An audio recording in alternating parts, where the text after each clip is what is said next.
All right, Rabbi, say good morning. Let's begin.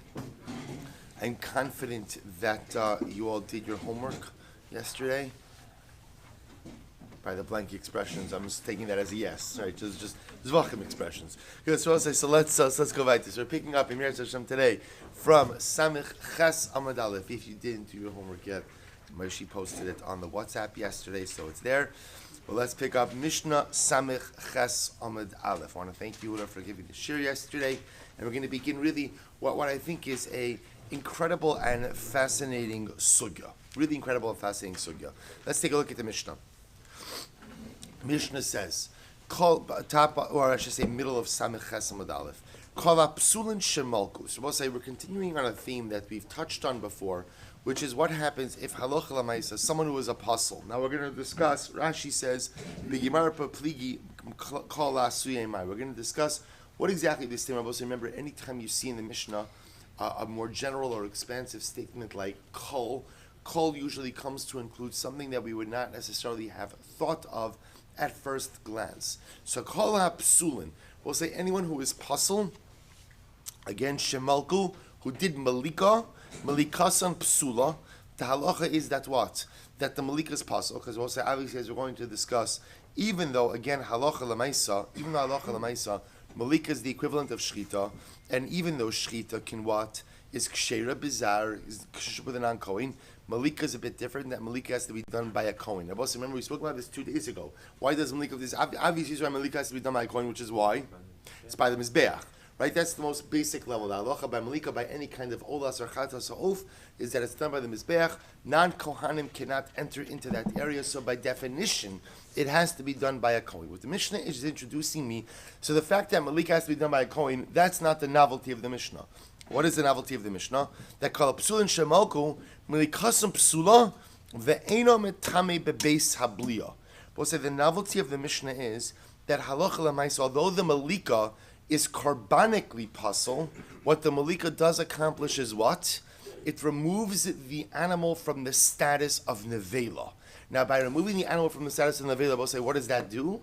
It prevents the bird carcass from conveying tumah. Bless you, from conveying tumah. But remember, again, we spoke about this 2 days ago. You had this a little bit yesterday also, which is that halacha l'maisa, if a person goes ahead and, if you have a bird that, let's say, died without proper shchita, just dropped dead, and then what happens? You go ahead and you eat that bird. When that bird comes into your throat, that bird conveys tumah to the body, to the clothes of the individual. That's called metamin bebeis habliya. So we'll say the novelty of the Mishnah is that if someone who is puzzle performs a malika, so the halacha is, the malika is carbonically puzzle, but the malika works in that what? The bird is not a nevela, therefore doesn't convey tumah. Look at Rashi, ve'ena metamin, shemalikasan, it's in the second wide line in the Rashi in the bottom. Shemalikasan metarasan, because we'll say the malika has the ability to be matarid from the vela. Lefishan, if someone called deshvani malikasan shem alu lo yardu, hilchach nami lo havi nevela.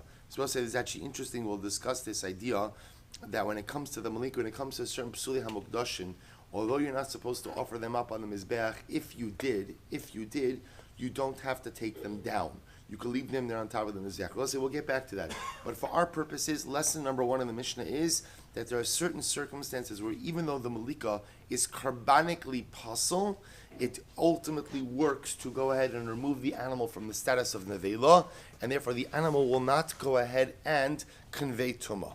Weiter. The Gemara gives other examples of this. Mishnah, Malak bismo. We'll say what happens if malika was done. This is by a kohen, but the malika was done with the left hand. We'll say the malika is normally supposed to be done by the right hand. Let's say malika was done by the left hand. He did it with the left hand. O balayla. Or he did malika at night. Or, next case, shachat chulin bifnim. They will say, now these cases are very specific. Shachat chulin bifnim, they will say is what? I shecht a bird offering inside the Beis Hamikdash. Now, what's wrong with what's happening over here? What's the problem with what's happening over here? Is shachat. Remember again, I will say, shachat means what? With what? A knife. There is no shchita by bird offerings. So therefore, again, I will say the case over here is you could have a proper kohen, proper avoda, only one problem, which is he's using a sakin. So the issue over here is shachat chulin bifnim, or kachim b'chutz. Or I will say you did malika, So you did shchita, but you did it b'chutz. You did it on a carbon, but you did it outside of the Beis Hamikdash.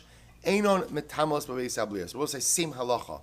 The halacha is that although these acts are carbonically invalid, what they will do is what? They will remove the animal from the status of nevela and ultimately, again, prevent the animal from conveying tumah. Look at Rashi. Rashi says, Shachat chulin b'fnim, v'katshim b'chutz inu matam beis habliyah. Rashi says, we'll say it's 4 lines from the bottom of the page. Af agav de b'fnim ein shchita la'of. We'll say, even though inside the Beis Hamikdash, there is no shchita for oaf, because remember, shchita is b'sakin, v'chin ba'of katshim ein shchita b'chol makom. And we'll say similarly again, for any type of sacrificial bird, there is no shechita inside or outside.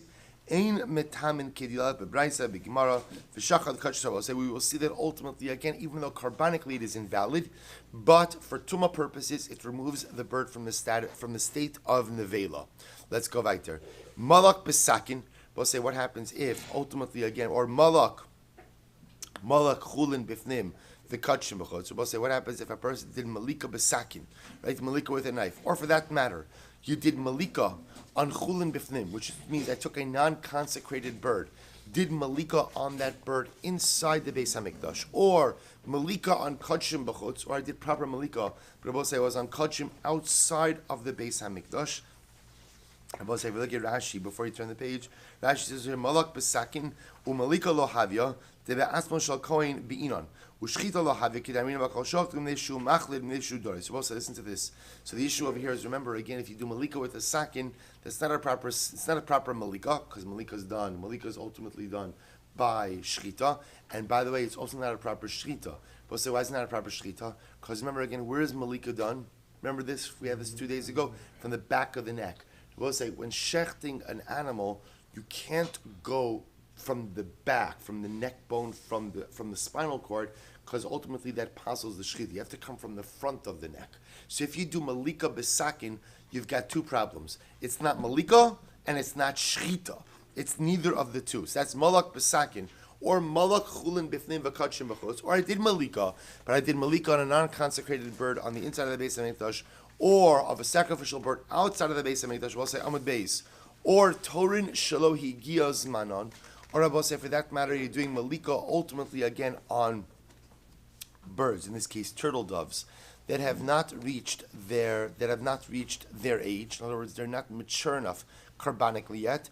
We'll discuss what that means in just a moment. Ubnei yona sha'avar zmanon, or ultimately again on doves that I will say are too old, have aged out, or sheyav shagapa, or you're doing malika on a bird ultimately again whose wing withered. The idea being that there's some type of psul, shenis mis'ena, or it has a blinded eye, v'shenikda ragla, or it's missing a leg, metame bebeis habliya. Both say the halacha in all of these cases that we just read just now, or all that what Rabbi say, not only is the malika not good, but what? The malika is totally invalid, meaningless, to the point that the bird in these cases is considered to be an avela. And because it's considered to be an avela, therefore what? Therefore, halacha l'maisa, it indeed transmits tumah. So we'll say, so in category one, we're talking about situations where halacha l'maisa, the malika was not good. The malika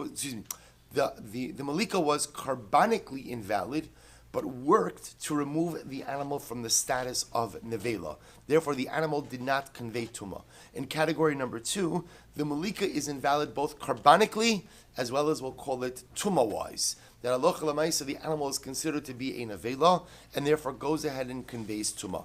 We'll say, take a look at Rashi in just a moment. Torun shlo igiyaz manon ubnei yona sha'avar zmanon. We'll say these are really very interesting sugyas.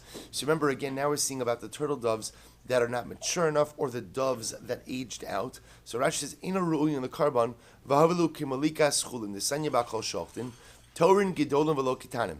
We'll say the halachas when bringing turtle doves, they have to be adult, mature turtle doves and not young ones. B'nei yona kitanim, doves dafka have to be young. V'lo gidolim. Delo shtamit kro ukasa. We'll say, here's the interesting part. The Torah Kadosh itself does not actually tell us what age for turtle doves and doves. What it does tell us is as follows. It darshans min hatorim or min b'nei hayona. We'll say what it says is from amongst the turtle doves or the doves. So we'll say from amongst umin. The Gemara darshans to mean what? To mean halacha l'maaseh. There are some types of animals that you can bring, and other types that you cannot. Ve'emasai. So we'll say it's just interesting again. We're going to see all this in the Gemara, but it's just interesting to see ve'emasai. So we'll say, so what are the ages? So Torah and Ksherin. So from what age are the turtle doves kosher? He says mishiyisavu, misheyazhivu. We'll say when their feathers turn golden. Ve'emasai b'nei Yonah psul. And I will say from what age are b'nei Yonah pasul? Misheyatzivu notza mezuhevesh esav vatzavar. Apparently again I will say by doves when the feathers around the neck become exceptionally golden yellowed, that means they've aged out. Look at next to or if an eye of the animal became blind, of the bird became blinded, because we'll say ultimately if it's missing an eye, it's like missing a limb. That's the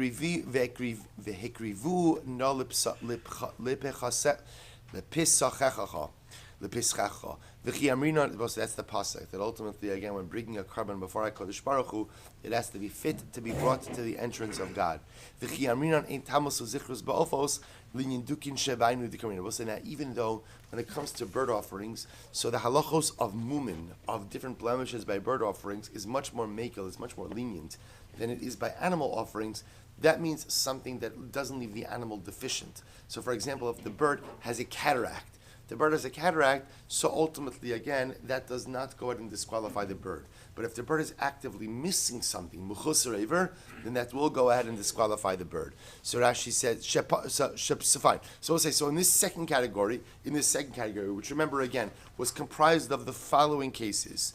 If you did malika with a knife, or you did malika of chulin inside the Beis HaMikdash, or sacrificial bird outside of the Beis HaMikdash, or turtle doves or pigeons that were too old or too young, that one of their wings withered, a blinded eye, missing a leg. In all of these cases, I will say, what's the halacha? So the malika is not only carbonically invalid, but also does not remove the animal from the status of the vela. In other words, in these cases, the malika is totally halachically meaningless, and it's as if the animal died on its own, is in a vela, and therefore if you ingest it, will in fact convey tumah. So we'll say now the Mishnah comes to the most important part. Zaklal. We'll say here's our principle. Kol shepisulo bakodesh eino metame bebeis habliya. We'll say halacha l'maaseh. Anytime you have a case where ultimately again the animal is fine, the malika quote unquote is fine, but there is the disqualifying factor, Abosai, is in a detail of carbonic practice or in a detail of carbonic law. Then I'll say under those circumstances, the halacha is that what? That although the malika will be carbonically invalid, it saves the animal from becoming an avela. On the flip side, lo haya pisula b'kodesh, if the animal was inherently invalid, then what? Metame beis habliya. So we'll say the easiest illustration of this is what? That halacha l'maisa, if the Kohen did the malika with his left hand, for example, right? That's the symbol. Or we'll say if a Kohen did the malika with his left hand, so we'll say what's invalid? What's invalid here? There's a carbonic detail that's invalid. So in a case where there's a carbonic detail that's invalid, the halacha is essentially, again, the malika is obviously not good sacrificially, but will prevent the animal from becoming an avela. The animal is considered to be ritually slaughtered, therefore not an avela, but also carbonically invalid. On the flip side, where the animal itself is inherently flawed, for example, the animal is missing a leg. So we'll say in that case, it is not a carbonic detail that invalidates, and the animal itself is choser. In that case, I will say the malika is totally meaningless. It's as if the animal died on its own, is a nevela, and therefore will convey tumah. Good. Well, so I just tell you something very interesting that I saw. Rabbi Aaron Kotler, Zecher Tzadik Uvracha, in the Shilas Tshuvas Mishnas Aram. See, he asks a very interesting question. I'm going to quote you. He says, we see from this Mishnah that malika motzia midei tumas nevela, ve'ein motzia midei isser nevela.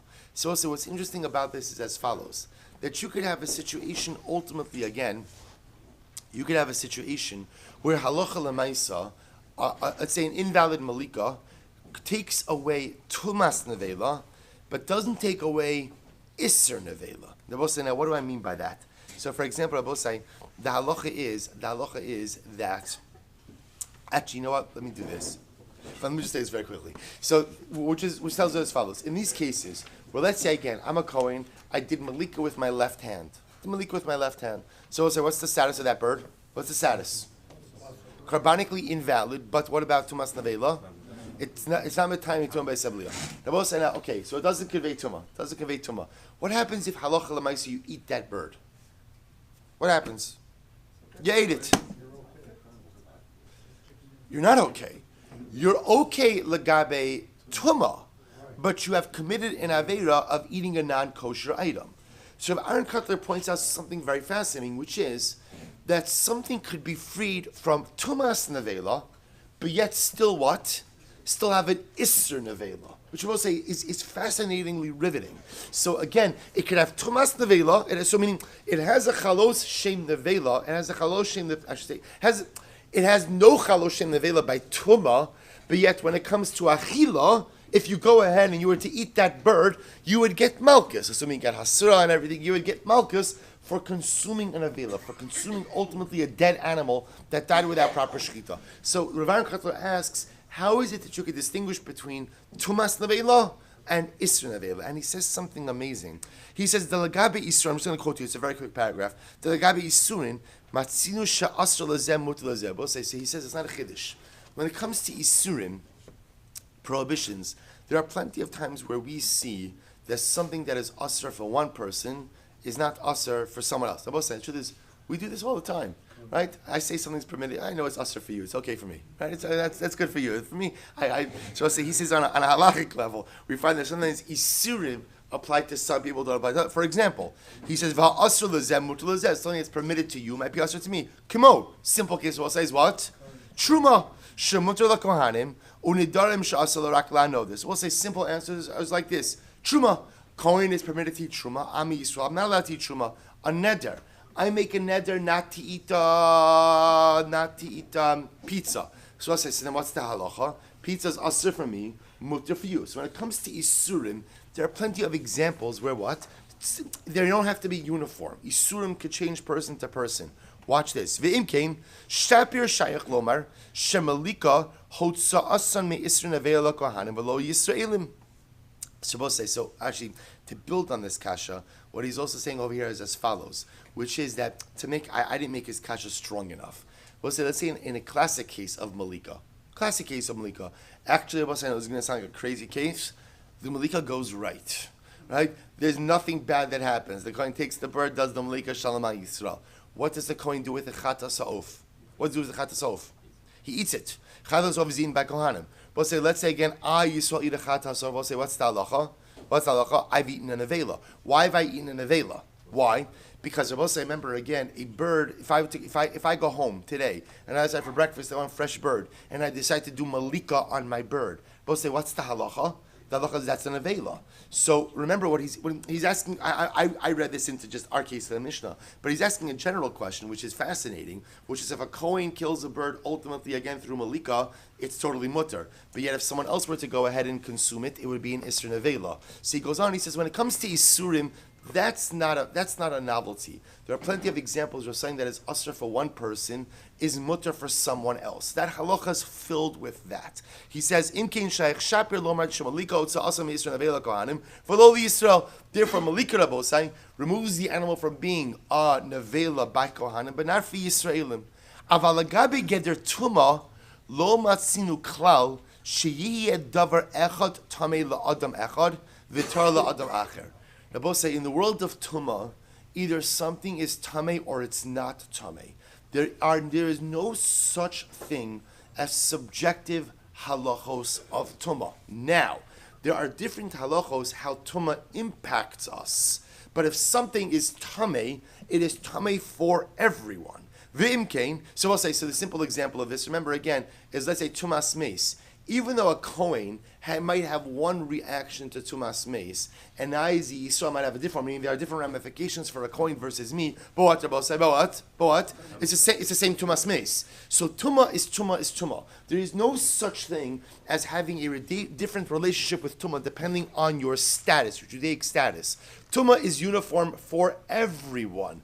Isser is relative. Therefore, again, he says, V'imkein, im atore tira melikas of kohanim, v'akarcha kevan she'ochlen osa mikdash, muchach mizeh shem einon nitmoim. So Rabbi says, so right? You see from here, by the way, that a proper malika removes the animal from tumas nevela. B'haraya, the kohen eats it. Umemela roim sham malika motziasan midei tumas nevela. Memela ba'akarcha motzin also midei tumas nevela. Okay, fine. Rabbi says, it's just a very interesting diuk. Rabbi says something could go ahead and let's say something could have a relative effect legabe iser, but it always has a uniform effect legabe tuma. And the reason for that is the laws of Isser and Heter absolutely change person to person, right? Or I should say group to group, but ultimately, again, the laws of Tumah Bosa are uniform for us all. Good.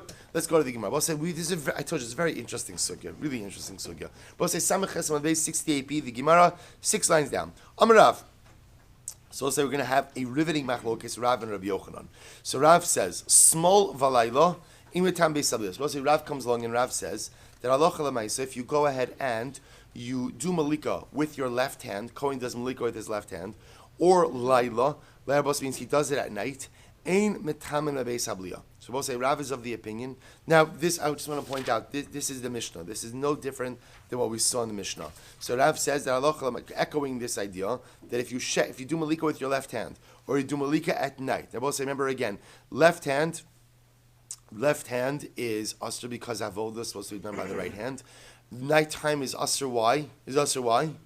Because you don't do avodah at night. So we'll say in both of these cases again, ultimately the kohen is doing something wrong, even though the malika is karbanically invalid. Nevertheless, the malika removes the animal from the status of nevela, and therefore again the bird will not convey tumah. Ein metam, we'll say just again, so you understand. Ein metam beis habliya means what? We mentioned this before, but I'll just explain it one more time, then I'm not going to explain it again after that, which is that halacha l'maisa, the way the bird offering conveys tumah is interesting, not through touch, but instead through ingestion, right? Ingestion, right? Through ingestion. It's only when you swallow it, even before you chew it or eat it, once it's in your throat, by definition, it conveys tumah in that way. So we'll say that's so. Now, those are the first two cases. Zar v'sakin.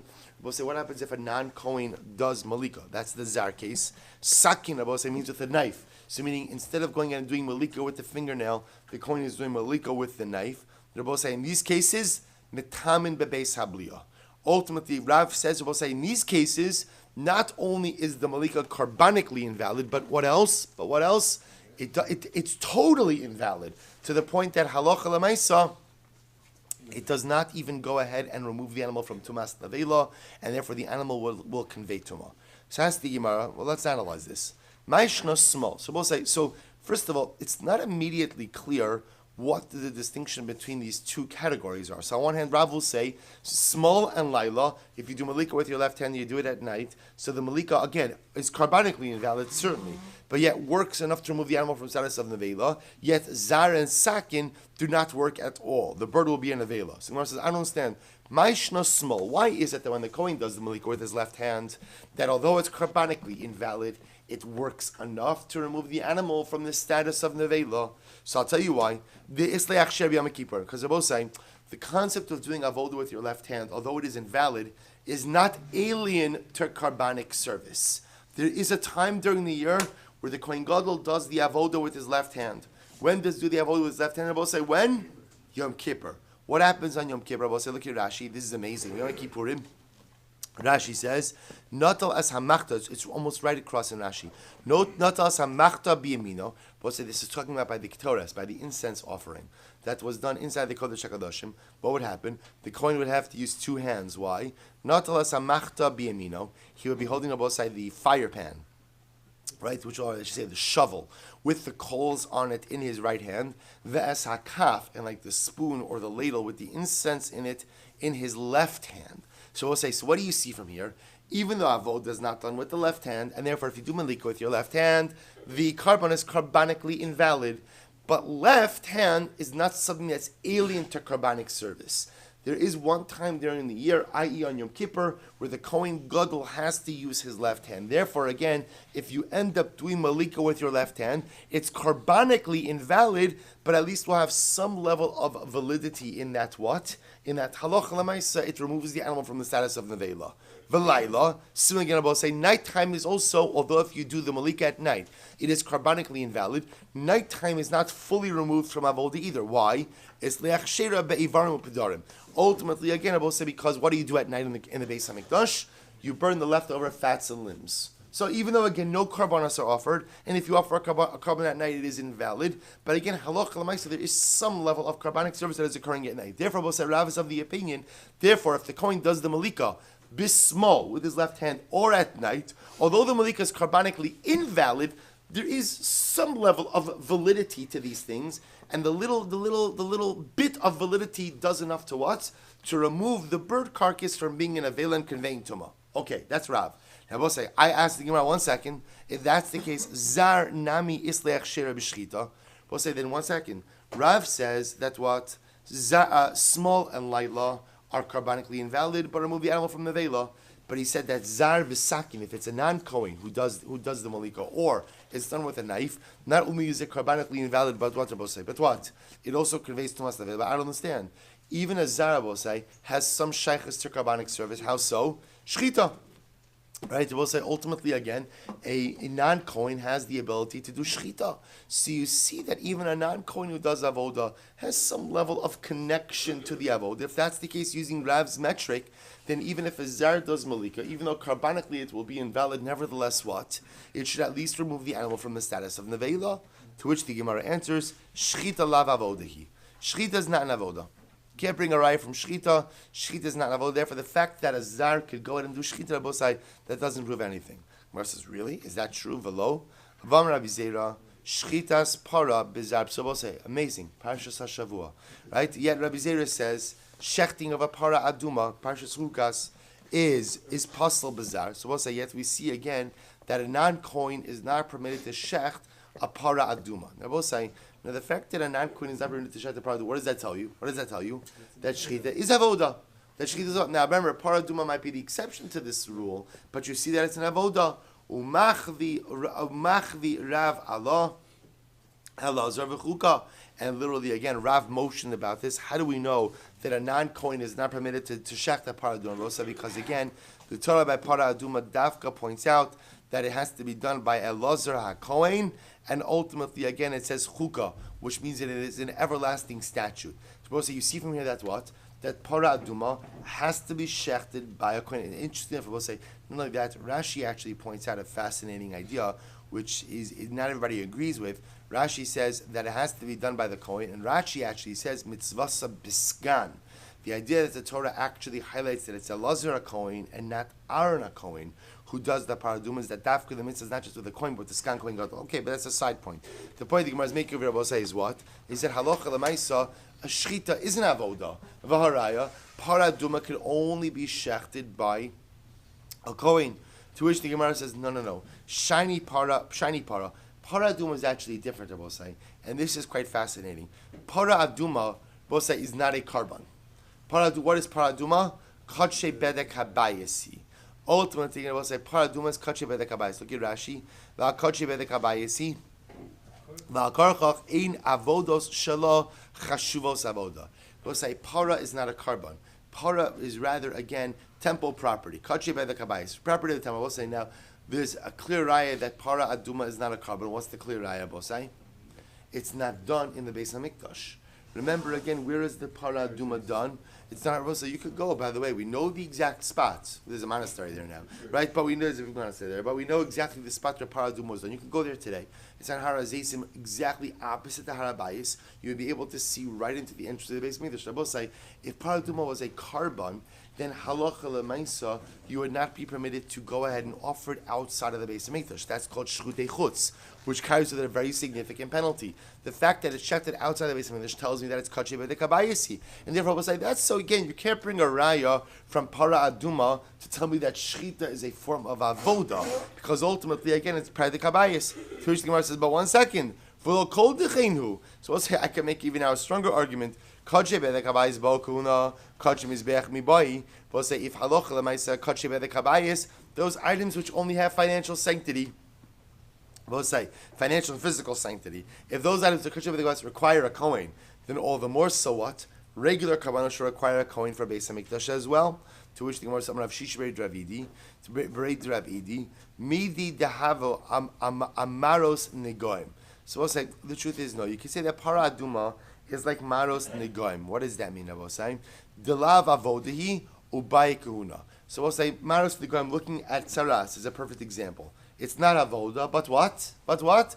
It requires kohan. So we'll say, see from here that not everything which requires a kohen automatically makes it an avoda. So the fact that the paraduma has to go ahead and be shechted by a kohen, we'll say that doesn't automatically make it an avoda. I have v'neilef mibama, so why don't you learn that from a bama? Well, so now look at Rashi for just a moment. V'neilef mibama, Rashi says, Shazar kosher ba limlok ofos lechatchila de'ein kiyun bebama kidesnan perak basra. So we'll say, listen to this. Let's learn out the halacha over here from a bama. We'll say, what's a bama? A bama is a private altar that was permitted when there was no Beis Hamikdash. Who is permitted to offer up karbanos by a bama? Rabbi say, who is permitted?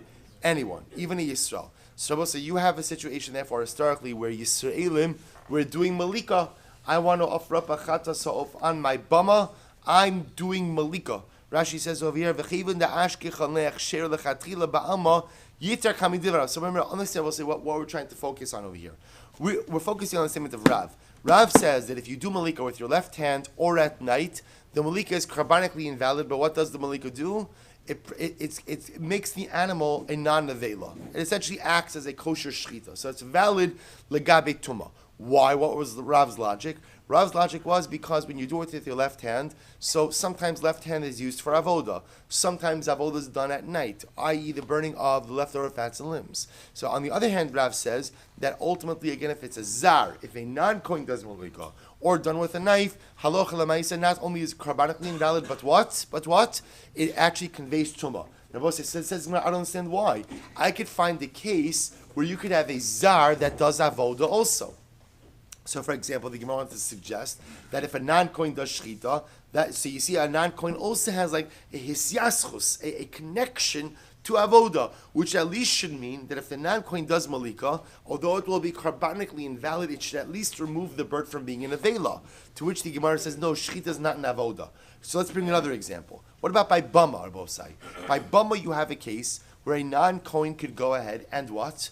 Do the avoda by a bama. So both say, so you see that what? You see that a zar has some shaykhs to avoda. If that's the case, that when the zar does the malika, although I know it will be karbanically invalid, the malika of a zar should at least be good enough to what?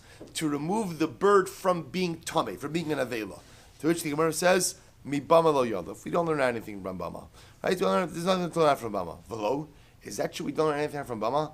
V'tanya, minayin liyotze, she'im Allah lo yered. We'll say, how do I know? This is actually a very interesting case. We'll spend a little bit more time on. How do I know that halacha l'maisa? We'll say that if what? That if something was taken outside of the Beis Hamikdash and then brought back in, it should not be offered up as a karban.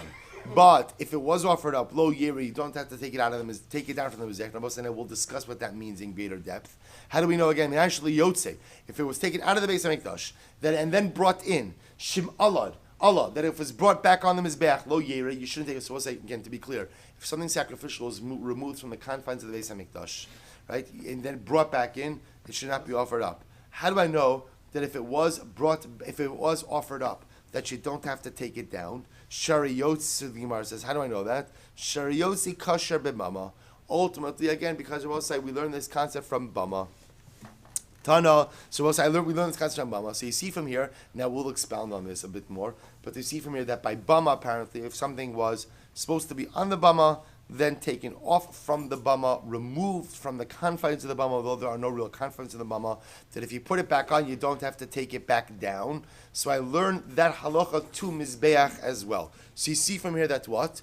We do learn out sacrificial details from bama, to which the Gemara says, no, that was a special limud of Tana. We learned that was based on the pasuk of Zos Torah Sa'ola Samichle. So we'll say that was based on a specific drasha from the pasuk of Zos Torah Sa'ola. So we'll see what that drasha is. So we'll say this concludes the shita of Rav.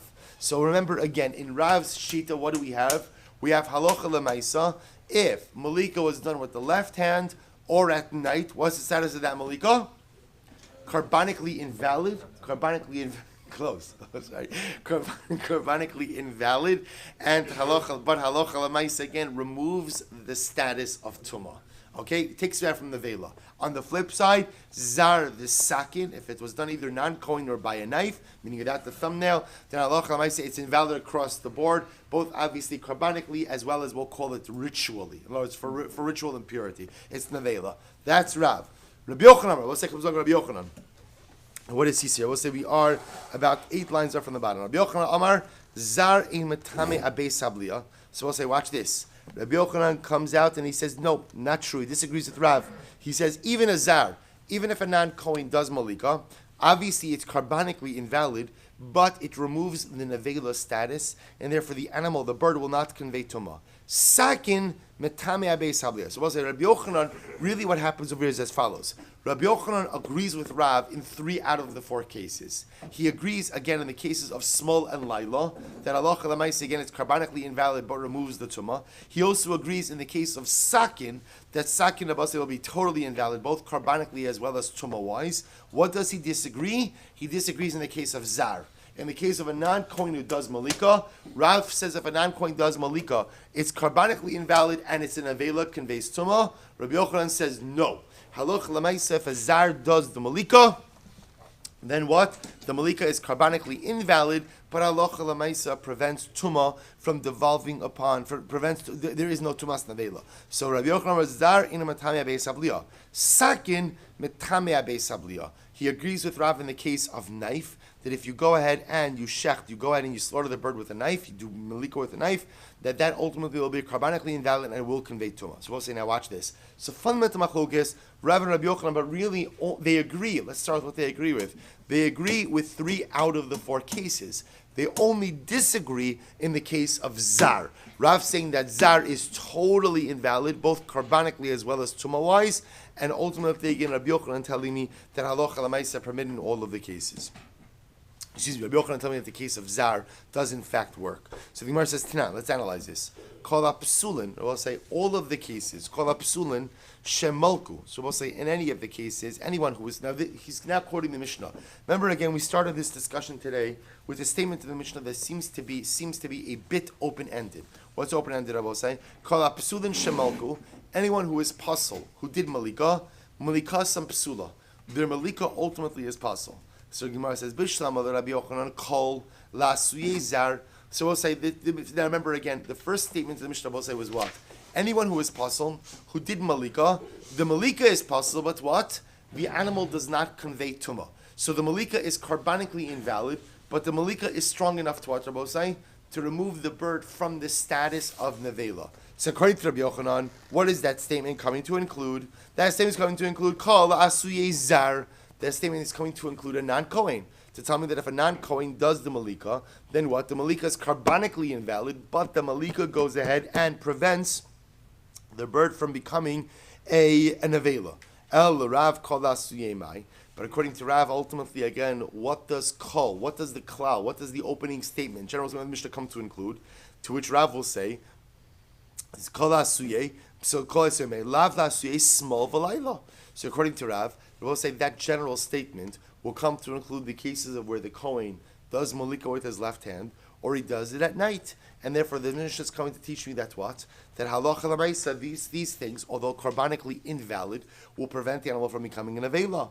To which the Gemara says, but 1 second, small v'layla beheja katani. I don't understand. We'll say the Mishnah explicitly talks about malika with the left hand and malika at night. and the Mishnah already explicitly tells me that if you do malika in this way, then what? Then halacha lemaisa, the malika will be karbanically invalid, but will prevent the animal from becoming an avela.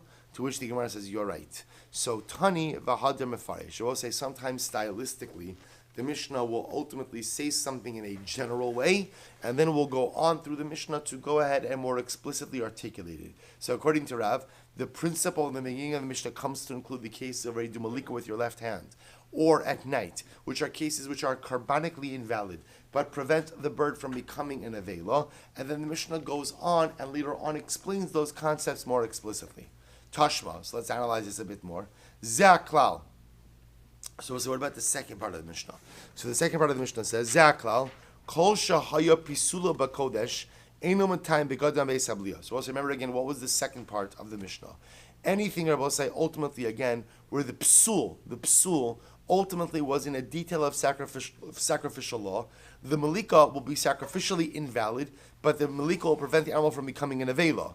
So Mishnah Rabbi Yochanan, Kol La'asuyei Zar. So according to Rabbi Yochanan, this call comes to include what? The case of a Zar V'nan Kohen does malika, which is karbanically invalid, but ultimately what? Takes away Tumas Navela.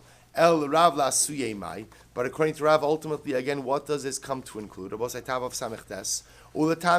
But using this same logic.